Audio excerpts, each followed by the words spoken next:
आज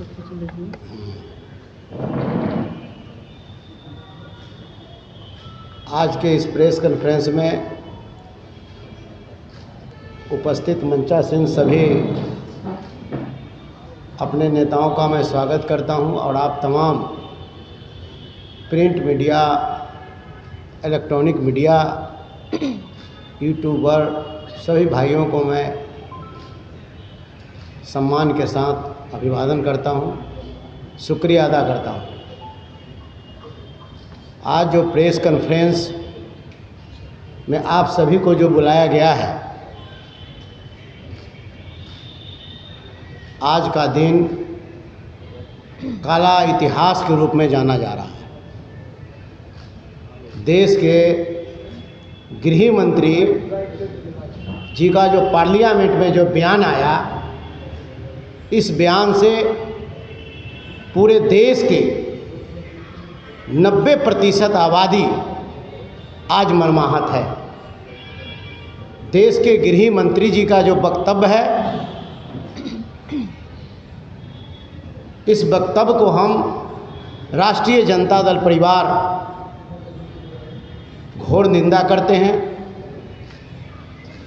कि एक देश के गृह मंत्री के पद पर रहते हुए इस तरीका का अपमान शब्द का जो है उन्होंने जो इस्तेमाल किया, जो शब्द का इस्तेमाल किया, वो काफ़ी निंदनीय है। ये देश के गृह मंत्री नहीं, ये देश के पागल मंत्री है। बाबा साहब भीमराव अंबेडकर साहब ने इस देश के 90% लोगों का भगवान है। आज बाबा साहब भीमराव अंबेडकर नहीं होते तो हमारे ऐसा जूता सीने वाला का बेटा शिवचंदा राम मंत्री विधायक नहीं होते। आज इस देश में चाहे वह साधु पासवान जी हो, रेखा पासवान जी हो, चाहे हमारे यहाँ जो सारिका पासवान, प्रमोद राम जी हो, चाहे हमारे अंबेडकर जी हो, या चाहे इस देश में जो भी लोग कर्मचारी हो, पदाधिकारी हो, चाहे वो राजनेता हो, बाबा साहब भीमराव अंबेडकर साहब का जो आरक्षण का कृपा है, आरक्षण का ताकत है, इस आरक्षण के बदौलत आज दबे कुचले शोषित पीड़ित आज वह मंत्री, विधायक, मुखिया, जिला पार्षद, प्रमुख बनने का काम किया। अब वैसे गृह मंत्री जी ने बाबा साहब भीमराव अंबेडकर साहब को कि नाम लेकर करके उन्होंने मजाक उड़ाने का काम किया, वहाँ देश के सबसे उच्च सदन में। हम इसकी निंदा करते हैं और ख़ास करके यह चुनौती भी देना चाहता हूँ, अमित शाह जी, अगर आप में ताकत है, आपकी पार्टी में ताकत है, तो आप भारतीय जनता पार्टी एनडीए आप घोषणा आज कर दीजिए कि हमारी पार्टी कभी बाबा साहब का नाम नहीं लेगा। तब हम समझेंगे कि बाबा साहब, न तो मुंह में राम बगल में छुरी, नहीं चलेगा। कभी बाबा साहब के चरण में जाकर के सर झिमाते हैं और आज बाबा साहब के बारे में आप जो है कि पार्लियामेंट में इस तरीके कहते हैं। उससे ज़्यादा दुर्भाग्य तो तब है, इस बिहार में 2 परिवार है जिनका पूरा बिहार परिवार नहीं, उनका घर का परिवार, एक चिराग पासवान जी और एक जो है कि हमारे जीतन राम मांझी जी, वो पार्लियामेंट में बैठकर मुस्कुरा रहे। वाह, आप भी घोषणा करिए चिराग जी, जीतन राम मांझी जी, कि बाबा साहब भीमराव अंबेडकर साहब के आरक्षण का लाभ नहीं लेंगे। आपको घोषणा करना पड़ेगा, नहीं तो आपको पूरा बिहार ही नहीं बल्कि पूरा देश आपको देख रहा। आप बैठ करके पार्लियामेंट में बाबा साहब का अपमान हो रहा है। अब पार्लियामेंट में वैसे जो भी दलित हमारे जो सांसद हैं वो देख करके बैठे हैं। इसलिए आज चिराग पासवान जी को और जीतन राम मांझी जी को घोषणा करना पड़ेगा कि हम बाबा साहब का दिया हुआ आरक्षण का सीट से हम चुनाव नहीं लड़ेंगे। चिराग पासवान जी तो ऐसे भी कह चुके हैं कि हम दलितों का आरक्षण खत्म होना चाहिए। तो दलितों का आरक्षण खत्म होना चाहिए तो वह दलितों का जो आरक्षित, जो बाबा साहब का दिया हुआ आरक्षण का जो सीट है, उससे आप चुनाव क्यों लड़ते हैं? इसलिए आज के समय में, आज यह भारतीय जनता पार्टी, मैं अपने नेता आदरणीय लालू प्रसाद यादव जी और युवा नेता नौकरीमैन ऑफ इंडिया तेजस्वी यादव जी को बधाई देता हूं कि इन्होंने कहा भी था पहले भी कि संविधान पर खतरा इस देश में है। हम लोग संविधान की बात करते हैं और यह संविधान को खत्म करने वाला जो एनडीए के लोग हैं, वो चाहता है कि संविधान खत्म हो और आरएसएस के संविधान पर यह देश चले। यह ऐसा होने वाला नहीं। इन्होंने दिखा दिया अपना चेहरा को इन्होंने दिखा दिया, बार बार नाम लेकर करके, और जो इन्होंने अपमानित करने का काम किया है। इनका चेहरा उजागर हुआ, पूरा देश, पूरी दुनिया इसको देखने का काम किया कि देश के गृह मंत्री ने किस तरीका से बाबा साहब को नाम लेकर के अपमानित करने का काम किया। तभी तो आज खत्म हुआ। हम तो बार बार बोलते हैं, हमारे नेता बार बार बोलते हैं कि संविधान पर खतरा है। जब से ये एनडीए जो सरकार में आई, तब से बाबा साहब भीमराव अम्बेडकर का दिया हुआ प्रसाद रूपी आरक्षण पर इन्होंने चोट मारने का काम किया। कोर्ट ऑफ मार्क्स खत्म कर दिया, प्रोन्नति में आरक्षण की में पेच लगा दिया। हमारा जो है कि बैकलॉग था उसको खत्म कर दिया गया। हमारा उच्च शिक्षा में 200 रोस्टर था उसको खत्म कर दिया गया। और संविधान की जो ताकत हमारी है, जो संविधान की हमारी शक्ति है, इस संविधान को, हमारी ताकत को वह खत्म करने की कोशिश कर रहा है। इसलिए निश्चित रूप से आज लेटर एंट्री कर करके वो अपमानित कर रहे हैं। क्या है इस देश में? निजीकरण से बाबा साहब का दिया हुआ आरक्षण का चोट पहुंचा है। निजीकरण जो है कि करके हम तो कहते हैं, हमारे नेता आदरणीय लालू जी कहते हैं, हमारे नेता तेजस्वी यादव जी कहते हैं कि अगर बाबा साहब भीमराव अम्बेडकर साहब को अगर मानते हो संविधान पर खतरा नहीं है, तो हमारा जो आरक्षण का हमारा जो दायरा है उसको 85% तुम करो, और साथ ही साथ संविधान के 9वीं सूची में हमारे आरक्षण को तुम डालने का काम करो।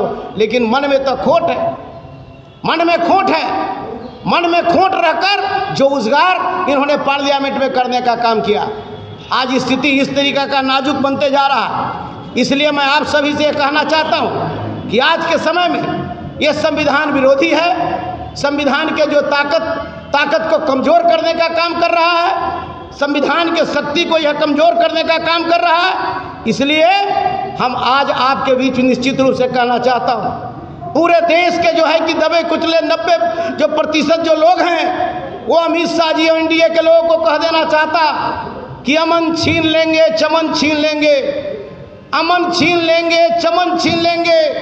बाबा साहब का जो अपमानित करेगा उसके अर्थी से उसका कफन छीन लेंगे। ये बात हम लोग आज हम पूरे आपके माध्यम से हम इनको बता देना चाहते हैं, और उनका जो स्थिति जो है इसको जो है कि हम लोग समझा देना चाहते हैं। ये गृह मंत्री नहीं, ये पागल मंत्री है। जो बाबा साहब भीमराव अम्बेडकर साहब ने जो ताकत दिए, जो शक्ति उन्होंने दिए, बाबा साहब भीमराव अम्बेडकर साहब हमारे भगवान हैं। बाबा साहब भीमराव अम्बेडकर साहब हमारे भगवान हैं। और भगवान आज जहाँ भी इस दुनिया में सबसे ज़्यादा मूर्ति अमित शाह जी, सबसे ज़्यादा इस दुनिया में अगर मूर्ति किसी के लगा हो तो बाबा साहब भीमराव अम्बेडकर साहब का जो है कि मूर्ति लगने का काम किया है। इसके बाद भी आप नहीं समझ रहे हैं। और आप देख लीजिए, आप जिस भगवान की बात करते हैं, बाबा साहब भीमराव अम्बेडकर साहब की जहाँ भी मूर्तियाँ हैं खुले आकाश में है, लोग वहीं पूजा करते हैं, वहीं आराधना करते हैं, वहीं जाते हैं। लेकिन आज जो है, जब से एनडीए की सरकार इस देश में आई, तब से मंदिरों में भी ताला लग जाने का काम करता है। इस पर उनको ध्यान नहीं है कि मंदिर में ताला लगने का काम होता है। तो ये स्थिति को लेकर के बाबा साहब भीमराव अम्बेडकर साहब को अपमान करने वाले लोगों को हम लोग जो है सड़क से लेकर सदन तक संघर्ष करेंगे। और हमारे नेता आदरणीय तेजस्वी प्रसाद यादव जी ने भी ऐलान करने का काम किया है कि आज के डेट में हम लोग पूरे राज्य में हम लोग जो है इन दो जो देश के प्रधानमंत्री जी हों और देश के गृह मंत्री जी को हम लोग पूरे जो है कि राष्ट्रीय जनता दल प्रत्येक जो है कि जिला में हम लोग पुतला दहन कर करके और जो है कि हम लोग जो है कि विरोध जताने का काम करेंगे। आज हालात इस तरीका की बनती जा रही है। इसलिए अब हमारे बीच यहाँ पर साधु पासवान जी हैं, अपने विचार को रखेंगे और आपके सवाल और जवाब हम लोग जो है कि आपको आप जो सवाल आएगा उसका जो है कि जवाब हम लोग देने का काम करेंगे। कहा कि अंबेडकर का नाम जितनी बार लेते हैं, अंबेडकर अंबेडकर अंबेडकर एक फैशन बन चुका है, और अगर अंबेडकर के जगह अगर भगवान का नाम लेंगे तो इनको स्वर्ग की प्राप्ति होगी। मैं इन चड्डीधारी गैंग और उनके कठपुतलियों के साथ कहना चाहती हूँ कि अंबेडकर का नाम कोई फैशन का नहीं है, फैशन में लिया गया कोई नाम नहीं है, वो एक विचारधारा है, वो एक न्याय है जिसको कि समझना भारतीय जनता पार्टी और आरएसएस और मनुस्मृति को मानने वाले, उनके रास्ते पे चलने वाले लोगों के बूते की बात नहीं है। अमित शाह अगर तड़पार हुए तो उसी संविधान की देन है, क्योंकि संविधान जो है ना धर्म ग्रंथों के आधार पर ही लिखा गया है। बाबा साहेब भीमराव अंबेडकर ने समानता के लिए लिखा संविधान, ताकि देश में हर एक व्यक्ति के साथ न्याय हो सके, उसे बराबरी का अधिकार मिले, चाहे वो महिला हो, चाहे वो पुरुष हो, चाहे वो किसी भी धर्म और किसी भी जाति से आता हो। और हमारे धर्म ग्रंथ क्या सिखाते हैं अमित शाह जी?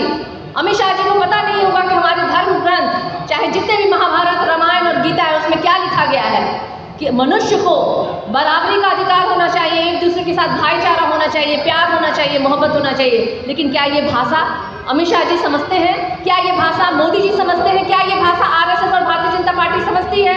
निश्चित रूप से नहीं समझती है, क्योंकि इन्होंने तो हमेशा ही नफरत करने का काम किया है। इन्होंने तो लोगों को कटिंग किया है, लोगों को कैसे एक दूसरे से काट के अलग करना है। और आज उन्होंने सदन में जिस बाबा साहेब भीमराव अंबेडकर का मखौल उड़ाया है, उनको ये समझना होगा कि बाबा साहेब भीमराव अंबेडकर सिर्फ नाम नहीं है, फैशन नहीं है, ये पूरा देश है बाबा साहेब भीमराव अंबेडकर के लिखे गए संविधान के आधार पर ही चलता है।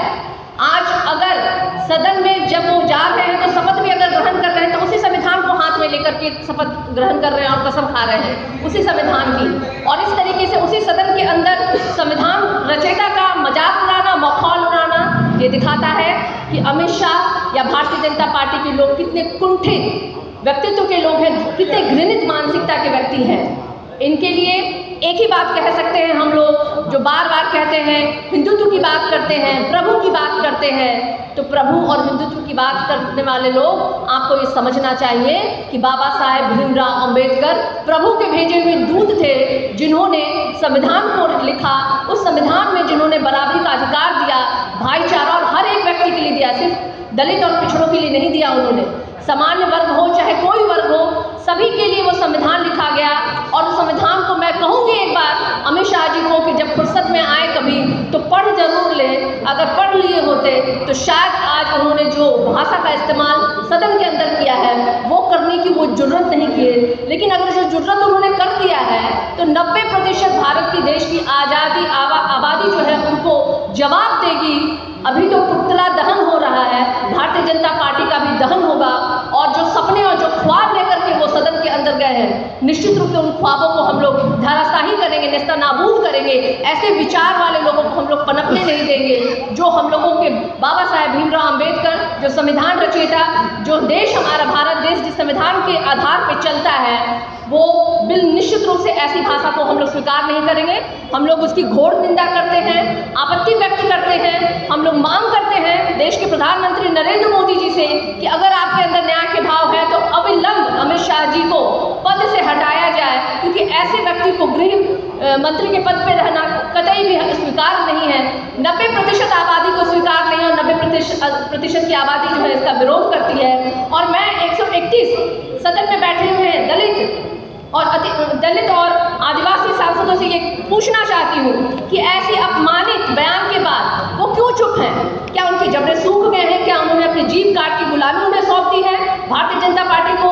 अगर उन्होंने सौंप दी तो मैं उनके अंदर वो याद दिलाना चाहती हूँ कि अगर वो सदन में बैठे हैं तो इसी संविधान की बदौलत वहाँ बैठे हैं। तो कम से कम आज जब बाबा साहेब भीमराव अंबेडकर का इतना मखौल उड़ाया जा रहा है तो कम से कम आप जगिए, अपने अंदर की जमीर को जगाइए, अन्यथा आपकी स्थिति पुनः वही हो जाएगी जो सालों पहले थी। गले में मटका बांधा गया था, पिछवाड़े में आपके झाड़ू बांधी गई थी, आपको गांव के दूर रहने के लिए मजबूर किया जाता था। अगर आज भी ना जागे तो मनुस्मृति वापस से देश में कायम हो जाएगी। ऐसे लोग आपको जूतों के नीचे रखेंगे। मैं आग्रह करना चाहती हूँ अपने तमाम सांसदों से, तमाम नेताओं से जो दलित और जो पिछड़े और बहुजन हमारे नेता हैं, सभी लोगों से आप लोग आइए और हमारे साथ विरोध कीजिए, क्योंकि ऐसे गृह मंत्री हमें स्वीकार नहीं है। और पुनः मैं कहना चाहूँगी, ये वो लोग हैं जिन्होंने कभी प्रभु को देखा नहीं, तो प्रभु के रूप को तो इन्होंने नहीं ही देखा होगा, लेकिन हम जानते हैं अगर प्रभु के रूप में अगर किसी ने धरती पे अवतार लिया था तो वो है हमारे बाबा साहेब भीमराव अम्बेडकर, जिन्होंने समाज को बराबरी का पाठ पढ़ाया।